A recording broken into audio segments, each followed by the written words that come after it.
I'll let everyone just kind of settle in. Before starting up, I want to recognize that and acknowledge that San Jose State University resides on the ancestral homelands of the Muwekma Ohlone people. As a public institution, we recognize our responsibility to honor the history and to serve as thoughtful and responsible stewards of this land. Thank you all again for joining me today here, for taking the time to pause, to reflect, and to remember together. Today we gather for SJSU's Day of Remembrance. This day marked a painful day and a painful chapter in the history. In 1942, Executive Order 9066 was signed, which authorized the forced removal of over 120,000 people of Japanese ancestry, majority of whom were US citizens. Families were uprooted, businesses were lost, and lives were disrupted. Not because of evidence or due process, but because of racism, because of fear, and wartime hysteria. And here at San Jose State, we have our own connection to this past. Uchida Hall, which used to be the men's gymnasium, was the site of where Japanese Americans locally were processed before they're going to the incarceration camps. And 82 years later, in 2024, President Teniente-Matson issued a formal apology on behalf of San Jose State for playing our part in the incarceration of the Japanese American people. This apology mattered. It acknowledged the truth. It tells the truth. It acknowledges the harm. It tells the truth. And it affirms that institutions, like individuals, must take responsibilities for their past. But remembrance is not just about apologies. It's about accountability, about learning, and about what we choose to do now. This year's theme is Neighbors, Not Enemies. Executive Order 9066 would not be possible unless neighbors were recast as enemies. Former neighbors suddenly were labeled as enemy aliens. This shift from neighbor to enemies did not happen overnight. It happened because of rhetoric, because of suspicion, and a steady normalization of othering. And if we're honest, this pattern from 1942 is still alive today in our nation. We see immigrants are described as invaders rather than families seeking safety. We see minoritized communities treated as problems rather than people to be valued. When religious differences are treated as danger, and political disagreement turns into dehumanization. Othering begins because of forgetting our shared humanity, our interconnectedness, and forgetting how easily fear can override our principles. This is why remembrance matters. Remembrance is not just a quiet glance backward, it's an active choice to carry the truth forward. It asks something of us, our attention, our courage, and our willingness to confront our comfortable realities. At SJSU, remembrance can be one of the most powerful tools for education. It sharpens our critical thinking, deepens our empathy, and challenges us to examine the systems and narratives that shape our world. To remember well is to resist erasure, to interrupt harmful patterns, and to ask, who is being labeled as an outsider today? And what is our responsibility in response? Neighbors, Not Enemies is not just a theme, it's a call to practice. To call to practice seeing one another differently, to recognize our lives are already intertwined, to understand that the line between us and them is often drawn by fear, but can be easily erased by relationship. We cannot undo what happened in 1942, but we can decide how we want history to shape us today. Will you allow this cautionary tale just to be something that we acknowledge once a year? Or is it something that can inform how we speak, how we lead, and how we show up for one another? Bridge building is not just an abstract concept. It happens in conversations, in classrooms, in policy discussions, and in everyday ways that we show up for people that don't look like us, don't act like us, or don't have the same history as us. As we move through this session today, I invite you to carry this idea with you. We gather not only to honor those that endured the incarceration, but to strengthen our resolve. To strengthen our resolve for that neighbors will not be turned again as enemies. Remembrance gives us that chance. It grounds us in truth. It reminds us the cost of fear, and it calls us to do something about it. Thank you for being part of this work today. And now we have a video welcome from our president. Hello, Spartans, and to all gathered here today for this important occasion. I regret that I cannot be with you in person for this year's Day of Remembrance, as you examine the important topic of neighbors, not enemies. Your theme is top of mind for me. In fact, when you see this video, I'll be on a trip to Japan, meeting with academic, business, and government leaders on opportunities for educational and cultural exchange. This group convenes to help others learn and realize opportunities. And while we're separated geographically by an expansive ocean, we know that we will unleash our greatest success when we connect as neighbors. Neighbors, not enemies, is a theme that has profound reference on our local communities here in San Jose and across our nation as well. At San Jose State, we're proud to support a community, region, and state where understanding and lived experiences extend beyond borders. We strive to maintain a safe and welcoming environment for every member of our community, where Spartans take care of Spartans, so learning, research, and innovation can fully thrive. We also seek to learn always from the painful chapters in our history and from the current and historic divides that stand in the way of human progress. I'm honored to join all of you in standing up for the shared vision that unites our campus and the wider community. We share not just a neighborhood, but values and a commitment to justice and peace. I want to thank our students, past and present, whose activism and tireless work have ensured that the San Jose State community will always remember the impact of Executive Order 9066. Thank you as well to the Japantown Coalition, to Ginny Prodden, Program Director at Capice, and to all SJSU staff, faculty, and beloved community members for your service and dedication to this important work. And I appreciate those who contributed to our mural project, including the KT Foundation and Assemblymember Ash Kalra.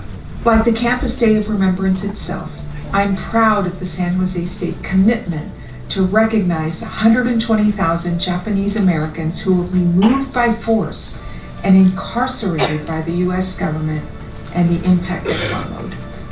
I hope that on this day and beyond, we will forever continue the fight for justice in the spirit of remembrance and as proud Spartans committed to a better world. Thank you, and enjoy today's program. Before moving on to our panel, I want to take a moment first to acknowledge our university leadership that is here. If members of our University Leadership Council could stand up just to be recognized. I want to acknowledge that beyond President Teniente-Matson, our university leadership is committed to this, and we want to just acknowledge that they're here today. And now I also want to recognize members from our elected offices. From San Jose City Council, we have Councilmember Rosemary Kamei and Councilmember Anthony Tordios here with us. If they could just quickly stand. We have Councilmember in the back and Councilmember Lisa. And then from our assembly offices, we have Ms. Dominic Dursa from the Assembly Speaker Robert Rivas' office here. Okay, not yet. But the rest, we have Juan Rodriguez from the Assemblymember Ash Kalra's office, who's also an alum. We have Lauren Babbage from Assemblymember Pellerin's office. Amy Chen from Assemblymember Alex Lee's office. And Victoria Pham from Assemblymember Aaron's office. And I know that they have a resolution that they wanted to present real quickly. All right, we want to thank all of our elected members for the continuous support. And now I'd like to invite Nina Chuang from our Community Government and Relations team to join me up on stage. Good morning, everyone.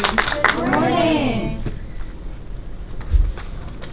Pursuant to the provisions of Civilian Exclusion Order Number 96, this headquarters dated May 23rd, 1942, all persons of Japanese ancestry, both alien and non-alien, will be evacuated from the above area by 12 o'clock noon. PWT, Saturday, May 30th, 1942.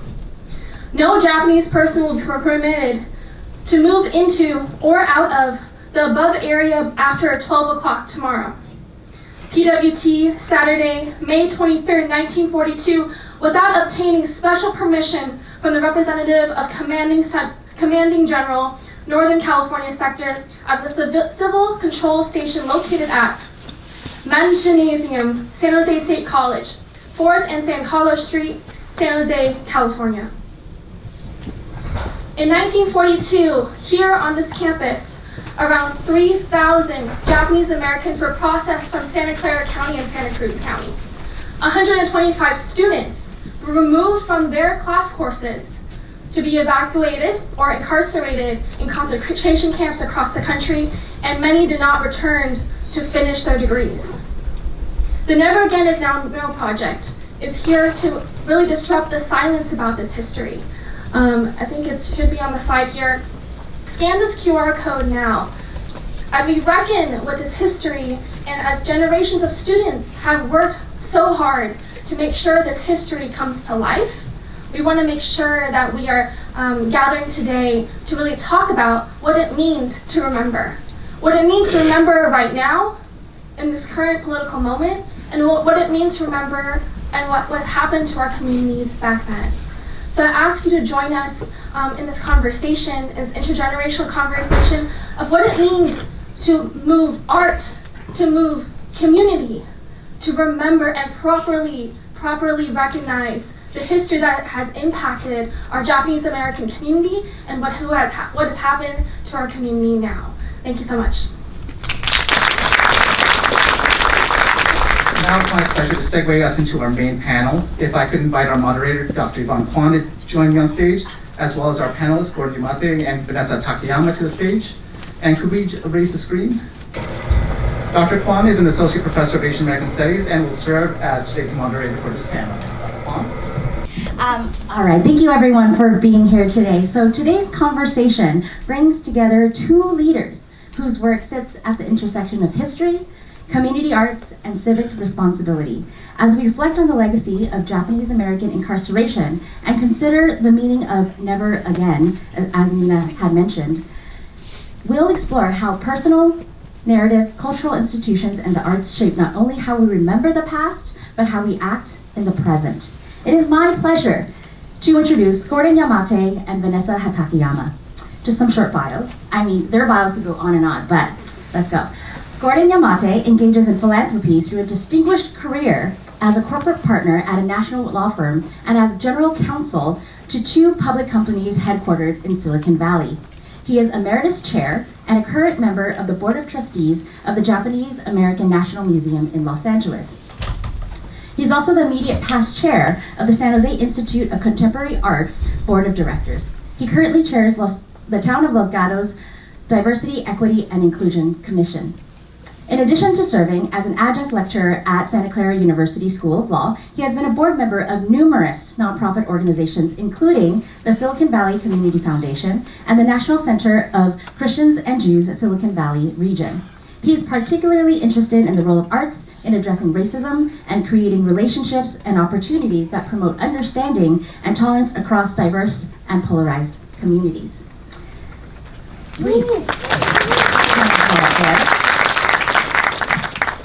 Vanessa Takayama. She serves as the executive director of the Japanese American Museum of San Jose, where she leads efforts to preserve community history while shaping an inclusive and forward-looking vision for Japantown. She's a member of the steering committee for the Sustainable Japantown Initiative and serves as the executive committee of San Jose Japantown's Neighbors Not Enemies Coalition, supporting community-based strategies that promote equity, solidarity, and neighborhood resilience. She's also co-chairs the Nikkei Next Gen initiative in partnership with the Consulate General of Japan in San Francisco, working to engage young Nikkei professionals to build leadership pipelines and strengthen U.S.-Japan relations. Across her work, Vanessa is guided by a belief in service leadership, collaborative partnerships, and the integration of restorative practices within nonprofit workplace culture to ensure long-term sustainability and thoughtful succession. So thank you both for being here today, and a round of applause for Vanessa.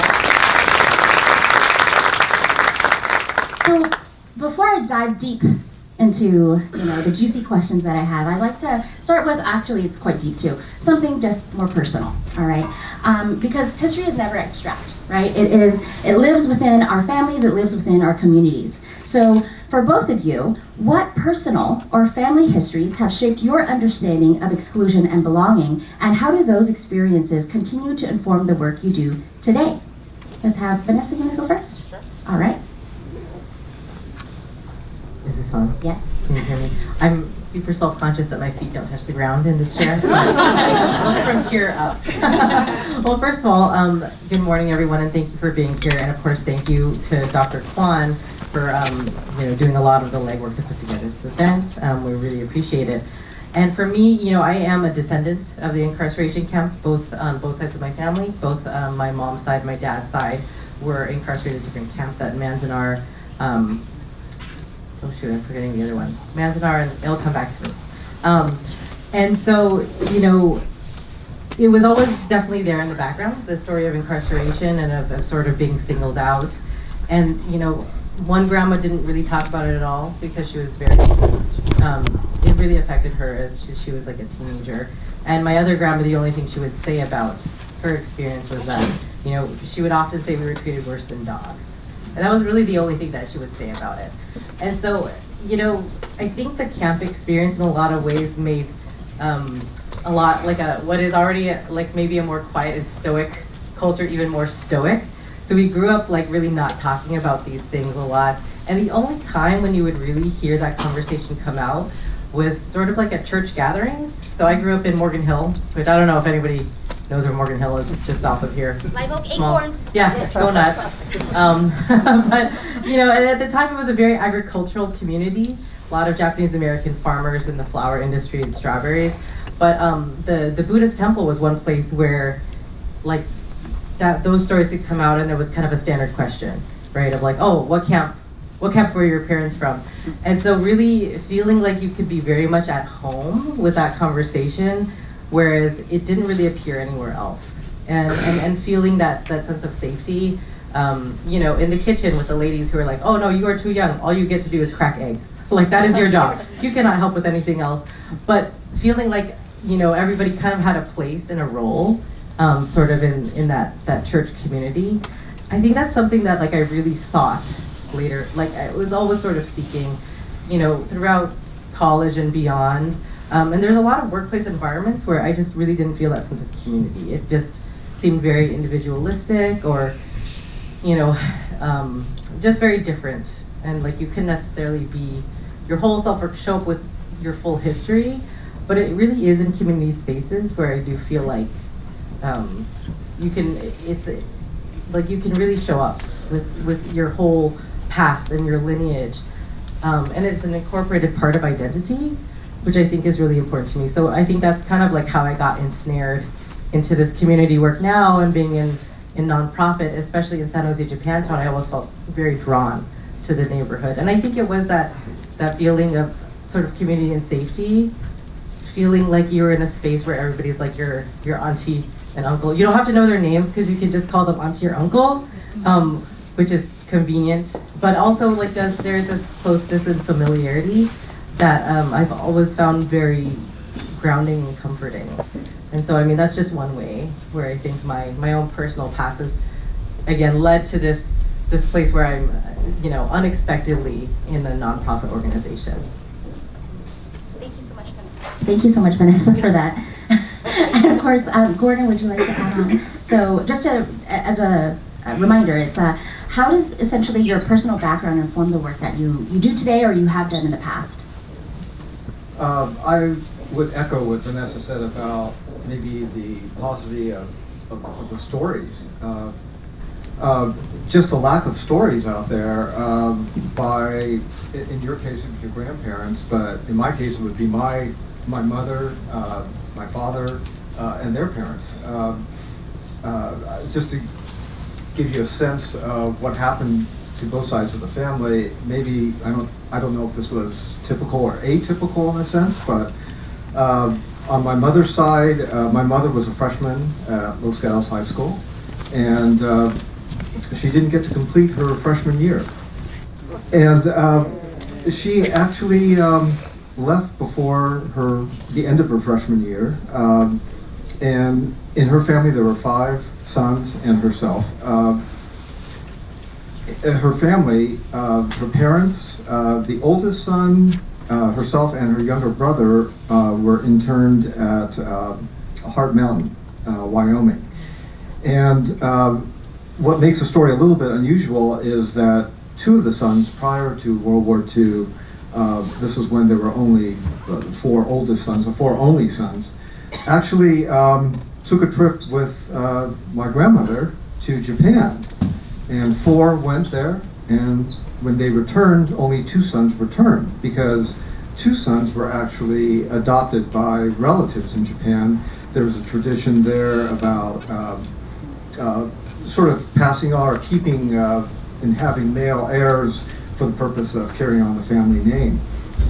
And as a result of that, during World War II, my grandmother had the unusual, I think, situation of having family on both sides of the war. In fact, one of her sons survived, was in Hiroshima when the atomic bomb, when the blast took place, and he survived, and the other was in Tokyo, which also suffered through a lot of bombing by American forces.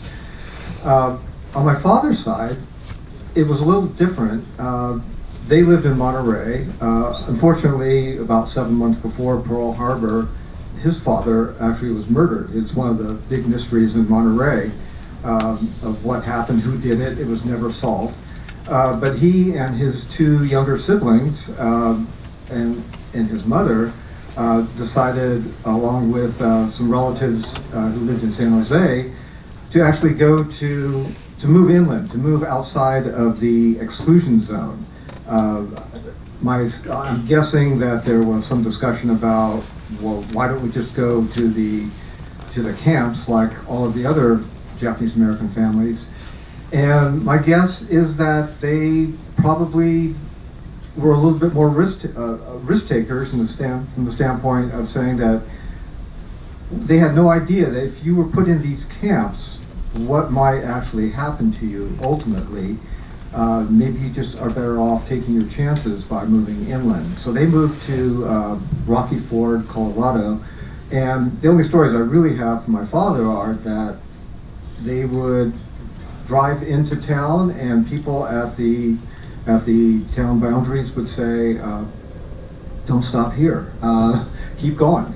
So they were not welcome, and it was I'm not sure if their experience was worse or better than my mother's side of the family, but I will share that I had a chance to discover after she had passed away her yearbook from Los Gatos High School, and it was something where the tradition is at the end of the year everybody passes those yearbooks around. Someone had the foresight to at least grab a book and share it with other students at the high school, at Los Gatos High School, and I was surprised by reading all of the comments that she, at least ostensibly, looked like a pretty popular student there.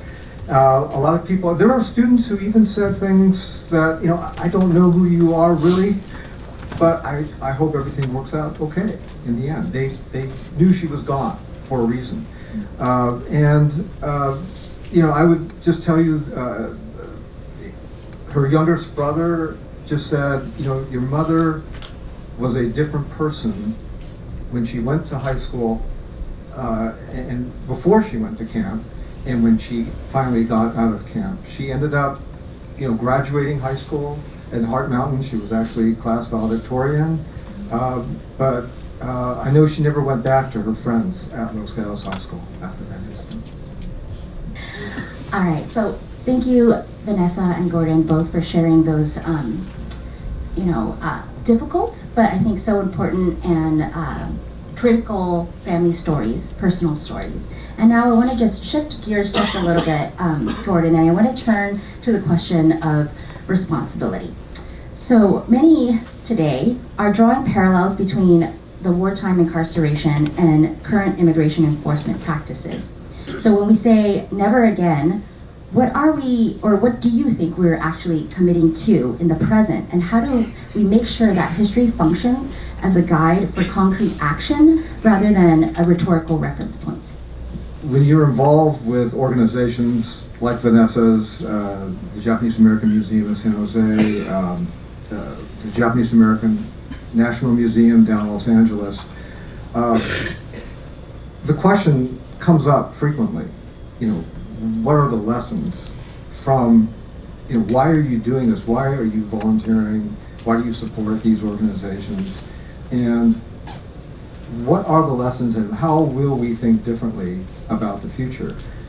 And at the Japanese American National Museum, I think there's a consensus among all the supporters that, quite frankly, what happened to Japanese Americans is something that this community doesn't want to see happen to any other community.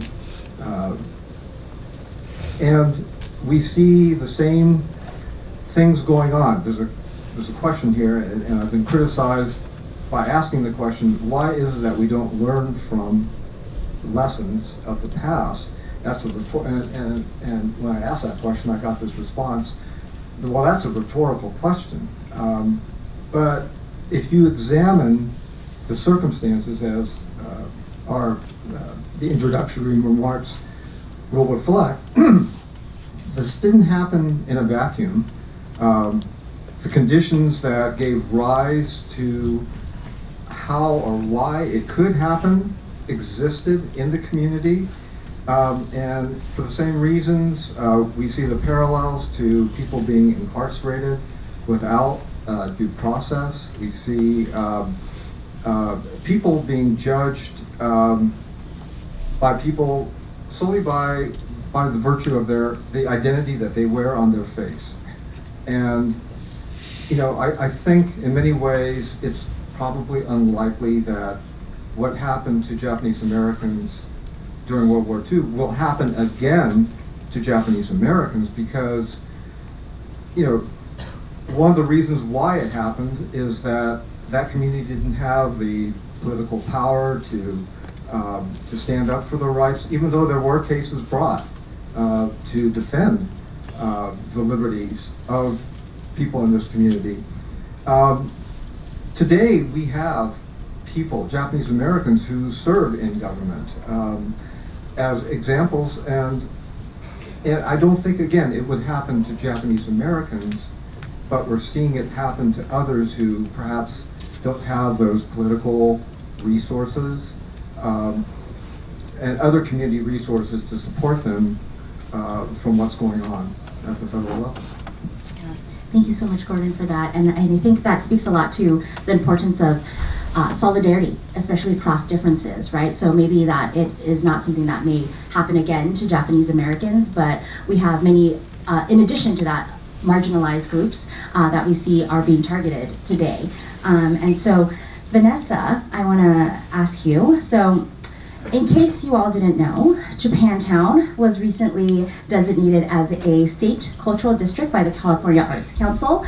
I was responsible for that tour. It was a 3-hour tour, and those of you old enough to remember Gilligan's Island, we survived. And so, the Japanese American Museum of San Jose was one of the key partners in that. So how do you see the museum translating historical memory into ongoing work around inclusion and interethnic solidarity, especially as a time in which our community members are framed as a threat to one another rather than our neighbors and our loved ones? Does this one work? Yes. Can you guys hear? Okay. I was like, do we have to pass mics again? No, thank you so much, Yvonne. Again, Yvonne had an essential part in helping us with that application. But, I think it's really, when you examine our history, we need to look where our sort of maybe erasure has happened, or there's been silences, or things have been overlooked. And I think with us being designated as the Japantown Cultural District for San Jose, even in our name, when we're saying Japantown, it's definitely referencing a specific culture. But if you, I killed it. Sorry.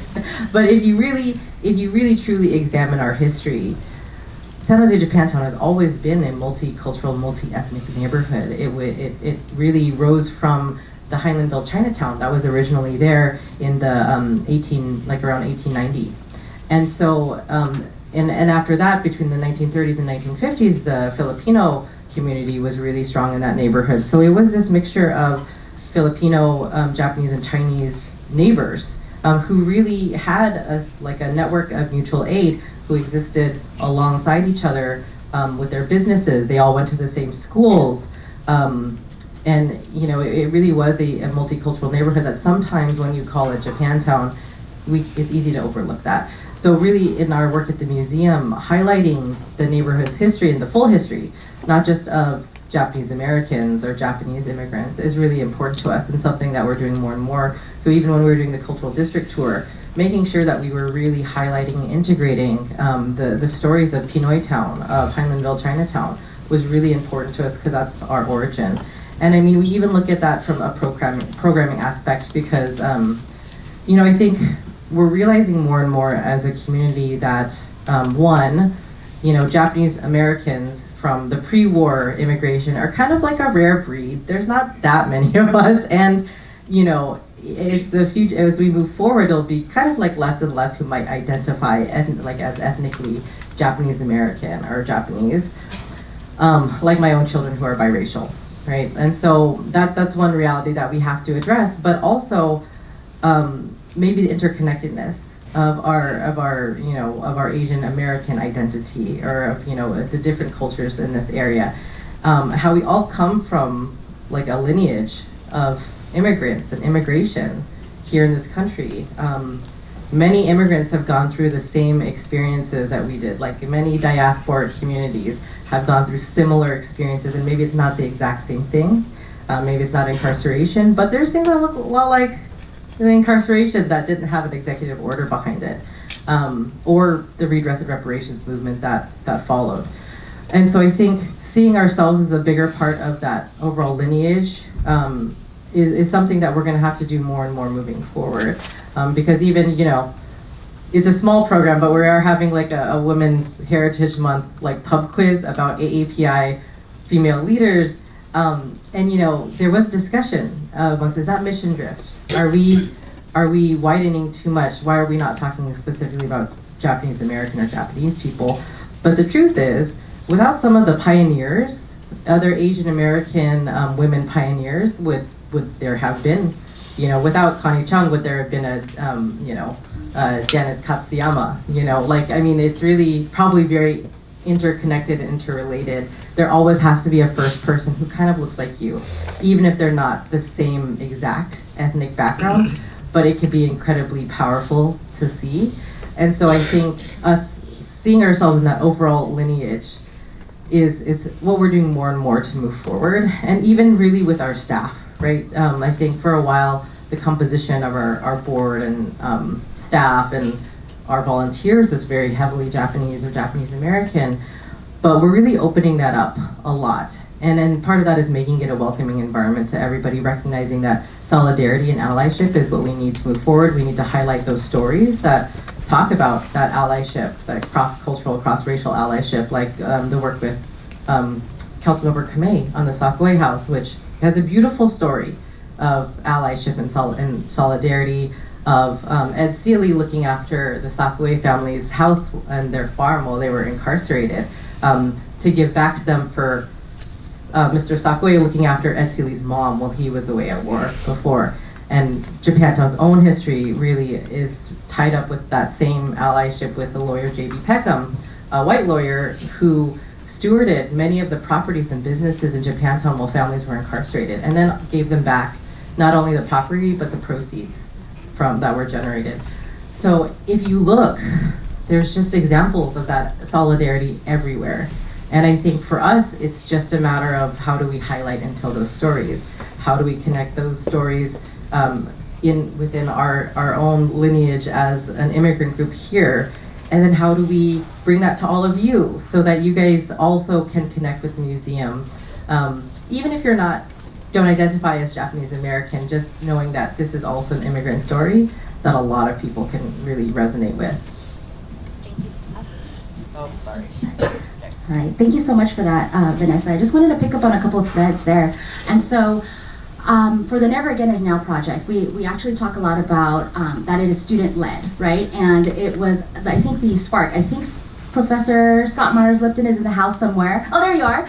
And so Jimmy Yamaichi, one of the founders of the Japanese American Museum, he worked with the students to initiate that project, that initiative that now we're seeing in 2026. We're gonna make it happen. But one of the things that we have learned is that on September 11th, 2001, I know many of our students now, we're not born yet, I know, but it is a very pivotal point in our history here in the United States of America. And just as we're seeing anti-Muslim racism now, after 9/11, Sikh Americans and also Muslim Americans were experiencing a lot of racism and prejudice and also acts of violence against them. And so it was the JA community here too, under Jimmy and many other of our leaders who said, we need to do something. We need to do something because similar things happened to us and we cannot repeat that, right? And so I also want to plug the museum has a brand new exhibit called House Meetings, and San Jose State, get this, is an institutional member, and so if you flash your student, staff, or faculty or whatever ID, you can get in for free. And so please check it out, because also we had one alum, Tita worked on that. Tita's now hired at JAM, so pipelines. And then also Chloe, our current student, is a part-time employee at JAMS as well. So we can see we're really working on these pipelines to ensure that our next generation, our young folks like you all here, and young of all ages, can contribute and participate. And so now I want to actually look more about the importance of arts. And so in our audience, we actually have two distinguished alumni, amongst many others, but our Spirit of 68 award winners, PJ and Roy Hirabayashi. So they are some of our cultural bearers, cultural workers, who are so critical in shaping our collective moral imagination. So I want to ask the two of you, because you have both been so involved in the arts and public art, how does art function and public art and storytelling function to interrupt narratives that divide communities instead of cultivate habits of seeing each other as a shared civic future? So maybe Gordon, you can go first. People ask, what is the Japanese American National Museum? And I always say that it's a cultural, historical museum, although we have a art collection, so to speak. We're not showing art for art's sake. Oftentimes, art is used as the entry point to a particular story. I think what really binds us together is the fact, and to other communities, non-Japanese American communities, is the fact that everything goes back to sort of the story behind how this art was developed, why this particular theme, etc. It's used just as artifacts are. It's that entry point to the story, and it's those personal stories. That is the glue that allows our museums to expand themselves. So I say that I tell people that art is a very important way, a critical way of communicating what the museum is about, because through art you can express more than perhaps just mere words. From a community standpoint, I always look personally to artists to solve community problems. And I happen to be a member of a commission for the town of Los Gatos. It's the Diversity, Equity, and Inclusion Commission. You may be surprised that it's still around. But it actually it's relatively new. And I should just preface my comments by saying that these are my own personal observations and personal views, and not the views of the town itself, or the DEI Commission as a whole. But surprisingly, maybe not unsurprisingly, the town of Los Gatos has this reputation of being one of the most segregated communities in Northern California. We got into the top 10. And I'm thinking, like, that is not really an honor. It's not something that we should be striving for. But particularly during COVID, the period during COVID, there was a lot of anxiety in the community, and there were a lot of incidents of racial hate, attacks,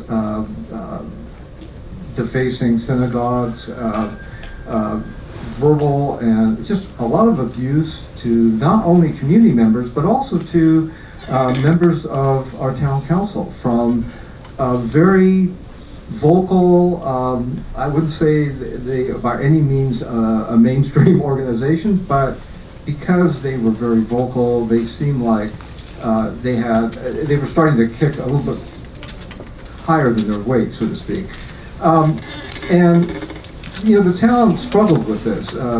Town council meetings were disrupted. They hired an outside consultant, and they said one of the recommendations was, well, you should have a DEI commission to help you sort of, one, kind of help monitor what's going on in the community, but second, figure out constructive ways to maybe deal with these types of issues.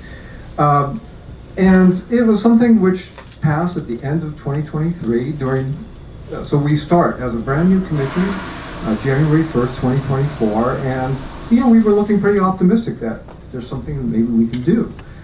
We sort of struggled along, and you know, in 2025, you know, the world changed completely. And so I do joke in a way that I'm kind of surprised that the DEI Commission still exists, but what do we have by way, what is it that we can do? We can still be the eyes and ears and the conscience, perhaps communicating that to our town council members and urging them to speak out and to give words of assurance to community members who are in fear. Some are not going to school, some are not going to work, but it's not, it's happening everywhere. So with respect to the art angle, I came across about a year ago an artist who developed this little project. She decided, you know, we're seeing what's going on with government, etc. You know, maybe I'll pull out the darn Constitution, and I think what I'll do is I'll just write it out by hand.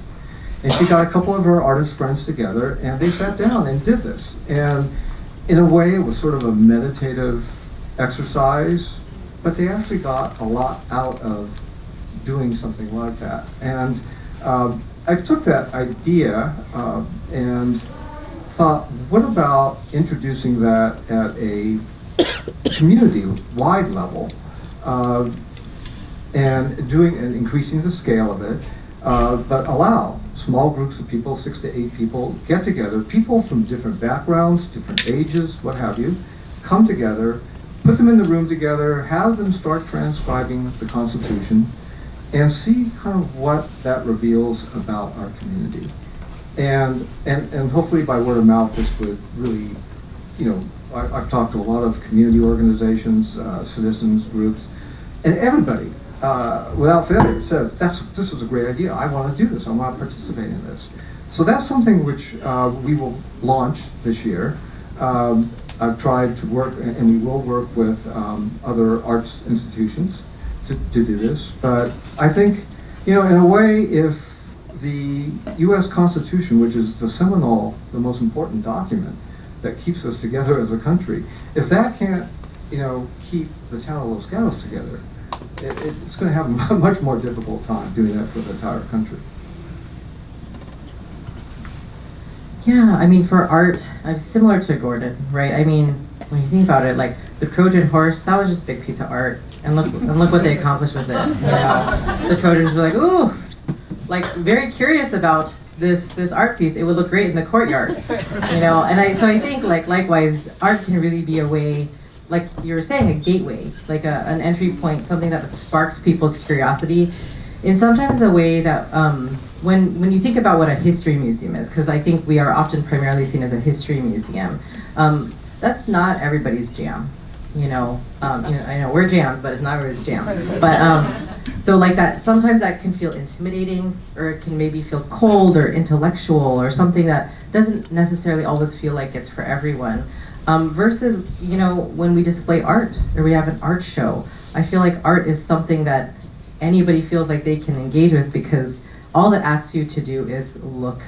Like, at the very surface level, all it demands from you is that you come and look at it, or you come experience it. And I think it really can help you access things in a different way, or help access people, or help people access in a different way, like that emotion or the feeling of experience.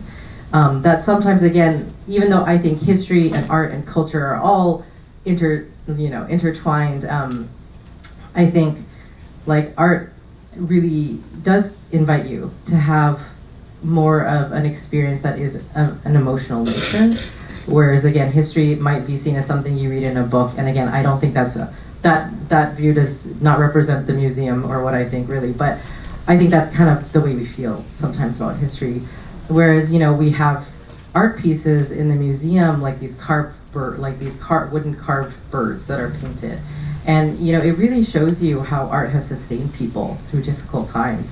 But I think it's also this tangible object that's not words on a wall, that can spark people's curiosity, that can cause you to imagine things, just like some of the artifacts do, because it has a tangible nature that you can imagine, like, oh, what must that feel like? Or, somebody's hands carved these, or, with other arts like taiko, for example, a cultural art, you can feel that vibration go through your body, like, and you think like, oh, people 50 years ago when they started San Jose Taiko felt the same vibration, and beyond that as an art form. So I think art invites you to feel things and experience things in a way that sometimes people don't associate with history. And so I think for us, connecting with a wider audience, art has been extremely important, because maybe they won't come to see a historical exhibit all the time, but if you invite them to a play with music, or like just an art show or a workshop that's based on art, it makes it feel more accessible to people, but it also just sparks that curiosity, just like that Trojan horse, right? They're just like, ooh.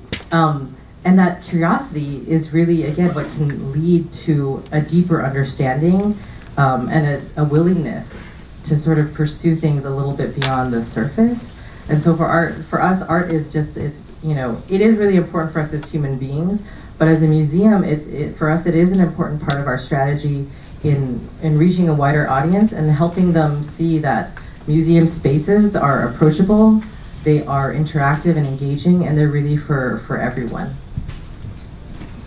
Thank you so much, Vanessa and Gordon, for that. And I would just like to add, I plugged this already, but the current exhibit, it's very artful, full of art, right? If you walk into that exhibit, it's about the 1970s, Japantown, and the redress and reparations movement. And even though it's a more historic, I think, exhibit, you walk in there and you have to have that artistic lens, I think, to be able to recreate that, right? There's like the wood laminate things and the green wallpapers and all of that stuff. So I invite you all to go and There is an art to exhibit installation that nobody really knows about until you try it, and it is also like a torturous labor of love that I encourage you, the next time you go to any museum or sort of art show or anything with installation, like that definitely, like, somebody cried while doing that. It's really hard. happy tears, baby. I should just mention that, for this, handwriting the Constitution project, there is a tangible physical result. We're not just writing the Constitution on an 8.5 by 11 feet sheet of paper. We're going to do this on large boards, and you may not be able to. Well, you certainly wouldn't be able to write the whole Constitution in a couple of hours. People will trade off, but the idea is to assemble all these at some point and perhaps display them in the town chambers, which I think would be quite a statement. And we're going to use large boards. These are, 3 feet by 2 feet boards. The other element that's perhaps even more valuable is the process, involving the community in this exercise of doing this. we're going to have some sort of rules of conduct, so to speak. If I have people from different backgrounds there, I don't want to see anybody politicizing the event. But and I'm not going to even require people who participate in this to even talk to others. But invariably, people, as you're going through this exercise, there'll be questions. People are going to say, like, I didn't know this was in the Constitution. What do you think this means? And I want to find out more, though, about what people get out from actually transcribing the Constitution. Is there perhaps a return, or will it instill in them some sense of curiosity about, the founding document? Hopefully it will rekindle for young people an interest in civics. So, that's what I call the conceptual part of the project, and it may be the most important part, because I think in the end it will, if we can capture the feedback from the participants, it will reflect sort of what, the town is all about. Yeah, there's definitely something when we come together as sentient social human beings, whether speaking to one another or not, right? Like even in this room, we have a packed house right now, so thank you all for coming out on this really bizarre hailing, then sunshine, then all of that, right? But that's our lives these days, right? In the snap of a finger, things can change, but in this moment itself, we are having and experiencing this moment where we're thinking through these very difficult things. And now I want to invite audience participation. And you're not going to have to come up here and like sing and dance or anything, but in case you have an urgent question that you want to ask, please, if anyone has a hand, we can run over a microphone to you. Hopefully it works. Not everybody go at once. Mason, let's see. Mason, come to the front. Can you run to the front? Do I have to go? I think I could just throw my voice, if that's all right. Okay, I'm going to repeat it after you say it. I think I hear you. Go ahead. Okay. When would you recommend we would go to like the Japanese American Museum? What would be like the best time to go? When is the best time to go to the Japanese American Museum of San Jose? When is not the best time? But if you're asking when we're open Thursday to Sundays from 12 to 4.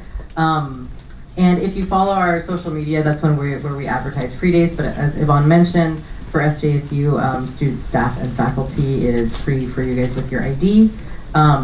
And again, following us on Instagram, you'll be able to see. I don't know, is Instagram not cool anymore? I mean, it's as cool as we get at the museum. But I'm sorry if that's not cool. I hope you follow us on Instagram. But that's where we'll announce some of our events coming up, like that pub night that's going to be in March, and any other sort of free day and public programming at the museum. So, in honor of Remembrance Day, and as mentioned during the conversation, that there's a lot of parallels happening with what's going on nowadays with the current government. Just kind of want to dive deeper into that topic of the parallels that we're seeing, and what would be your advice, for people that are here because clearly care about this not happening ever again. So do you mind just digging a little bit deeper into, what, maybe your family, has some advice for you, like this happened to us, make sure it never happens again. I feel like the theme for the panel, the neighbors not enemies, is just to remember, we're all neighbors here, and what does that mean, right? And what does it mean to treat someone as a neighbor? And I think one of the things, that we saw with the Japanese American incarceration, at that point in time, there was really no group willing to stand up, and be vocal about what was happening to the Japanese Americans. And it was also, similarly a time of confusion and chaos and fear, but there was no large national groups or really any protests, any public protests. And in fact, a lot of people encouraged the evacuation. But I am really hopeful nowadays that we have a lot of groups that have been vocal about detention centers, have been vocal about ICE activity, that you do feel like that time period when people will abandon that identity as a neighbor because of war hysteria and racial prejudice, it's not that that doesn't exist anymore, but I don't feel like that's the dominant narrative that's controlling people. So you do see many groups, like some Japanese American ones are Sudo for Solidarity, National JCL, who really do make it a point to speak out and stand up, because I think the power of not feeling like you're being targeted, but that you're also alone, I think that's really what helps also encourage that isolation of people, and for the group that it is being enacted upon to make it feel even more unsafe to even speak up on their own behalf. And so I think for all of us in the room, it's just really like looking around, like these are your neighbors. Like these are the people who will hopefully speak up and fight for you. So like it is upon us to do the same for them, because we know what can happen when nobody speaks up. And sometimes bad things happen regardless, but to know that people are fighting for you, I think is really important. I really would echo what Vanessa is saying. In these current times, given my role on the DEI Commission, I've actually gotten more involved with two activist organizations, the Los Gatos Anti-Racism Coalition, and then also a sort of a citizens group called Together We Will Indivisible Los Gatos. And to your point about this feeling of frustration, all the pressure, the anxiety, I think that a lot of us feel about what's going on. If you get involved with one of these groups, you'll discover that there are people who don't even look like you, who have the same concerns. And you can take comfort in going to these, participating with these organizations. It may be assembling a Whistle Brigade packet or something. But again, through that conversation, that interaction, you'll learn a lot. And it's just good knowing that there are really good people in your community that have your back and are thinking about these things. That's something which a lot of people in the town of Los Gatos don't feel like. The biggest problem is a lot of people don't feel like they're welcome there.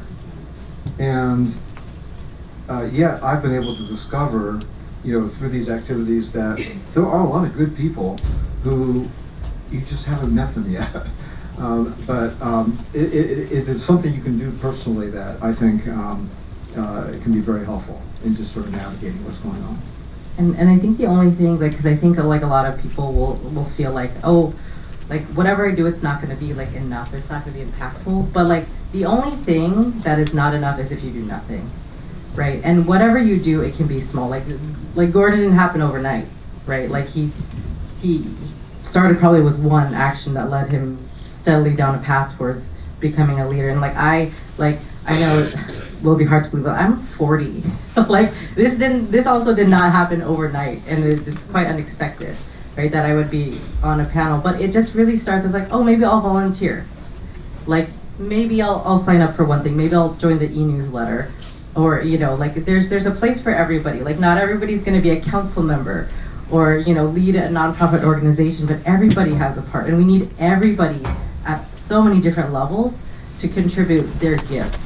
Whatever your gift is, lean into that for the good of community building in some space, right? Whether it's like I host a potluck and we all bring different foods from our cultures. Like even that is creating that social connectivity that will really, down the line build that feeling of community and cohesion that will like compel you to not be silent when something is happening to your neighbors, even if it's like, not necessarily your community. So again, the only thing that will be not enough is if you don't do anything. So many small acts can really set you on the pathway to, who knows, becoming a leader like Gordon or becoming a professor like Yvonne, and having that impact somewhere down the line. So just little by little, build it up, but don't feel like you're not doing enough. Thank you so much, Gordon and Vanessa, for that. I feel like, for many of you in the audience, it's probably like, well, how do I get started? Well, I think we have our Asian American Studies student street team. I think maybe just Vanya and Chloe in the front. Raise your hands up high. Woo! All right. And so again, about building opportunities for our students, they are paid, they make a wage to talk to you about these things that you might want to talk to a peer.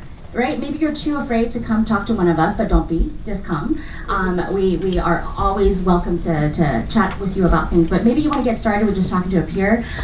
They have office hours. Follow us on Instagram at SJSU_AAS. And so you could visit them, chat with them, and really getting started. I recently joined the Freeway Brigade, like on a random like Sunday, because I saw people protesting on the freeway overpass.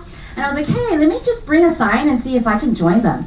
And it was, let's just say my partner and I were the only 2 people of color there, and probably on the younger end too, right? And so, but we were just so welcomed into that. It was hosted by San Jose Indivisible, right? So the Indivisible groups have been doing a lot of that good work. So, and you know, maybe we'll return, maybe we won't, but we made some connections and had some good feelings there. And you know, people honked at us on the freeway, honk, you know, on their sides. It feels good to do so. So it's like even those kind of small steps. But if you want something bigger, well, I'm going to hand it over to Nina in just a minute, but we can do a lot too here on our own campus to get that mural on Uchida Hall. But before I do so, I'm going to thank Vanessa and Gordon so much for this conversation. And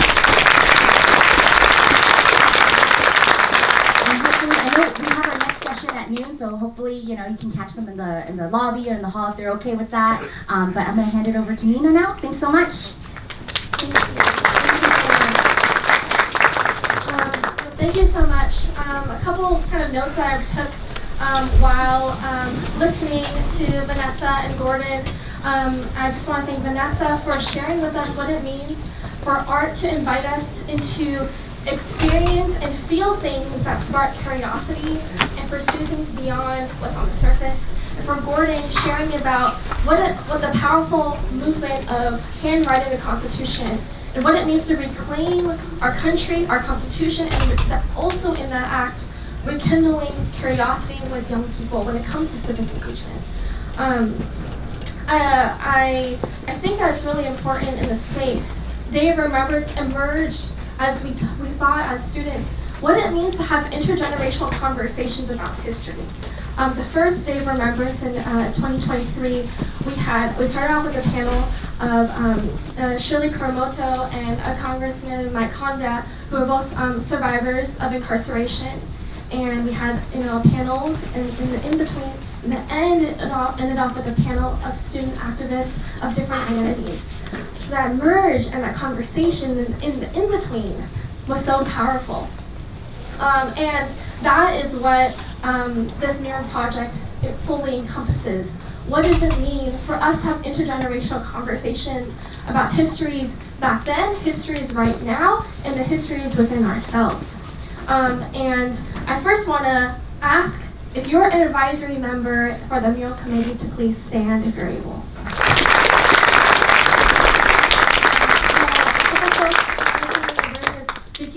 From Japantown Community Congress, Sharon Ueda from JCL. We also have Will Kaku from the Nihonmachi Outreach Committee, and so many more. And in addition to that, I want to ask student volunteers, if you're a volunteer on the mural project and in Asian American Studies, to also please stand. We have about 35 student volunteers on this project who are really working together to use their skills. These are business students, business analytics students, there's also marketing students in this space. And again, what I'm reminded of in this conversation is the powerful moment of allyship. And something that Susan Hayase from Nikkei Resistor says that I think about a lot is what it means to stand shoulder to shoulder, to protect our communities, to disrupt silence regarding systemic racism and violence. So what the Never Again Is Now mural project, this brings that to life in a visual and a creative piece. And we have an opportunity with the KT Foundation to have a one-to-one match up to $75,000 until April 30th. We have about $20,000 in commitments and donations. I want to shout out Assemblymember Ashkara and also Supervisor Margaret Obenkoga for being the first elected officials to commit to this project, but this work cannot happen with 2 people. right? The KT Foundation was very, very firm in making sure that this project is community-based. So every individual donation matters. Every critical donation matters. And we really want to make sure that this work is intentional. So if you're a part of an organization that has not had a presentation yet, please reach out to me after this event. Come up to me, come up to one of the students to have a conversation. And I just really want to invite you to scan this QR code, just to have it in your browser, to really think about what it means. And I think there's a logo here with two hands, right? And again, it paints us, this is done by a student artist, and we really want to visualize what does intergenerational work look like, and what does that birth? So I just want to kind of put that in your minds. So whether it is financially or volunteering, it's all a hands-on-deck initiative. This work completely relies on individual donations to make sure that this work is community supported. And on behalf of generations of students, faculty, and staff who've carried through this work from 2012 and onwards, I really invite you to join us right now to make a commitment to ensure that history isn't repeated and we speak truth to power through this campaign. Thank you so much. And just to round out, as we transition time, we do have 2 breakout sessions after this that will start up at noon. If you would like to see the home court screening and the panel discussion, you can remain in here. And we'll start at 12, and then we have members of a multi-faith coalition from the community that will be discussing how people from different faiths are working together for the community up in the meeting room 2A. So we're on the lower level, go all the way up to past the first level to the second level. We'll go through the Starbucks and go up in the atrium. There's an elevator there, and there'll be people there to kind of help direct. Please join us if you can, and if not, again, always think about what's the one thing that I can do to make someone else feel like they belong in this community, and you can always go from there. Thank you so much for joining us today.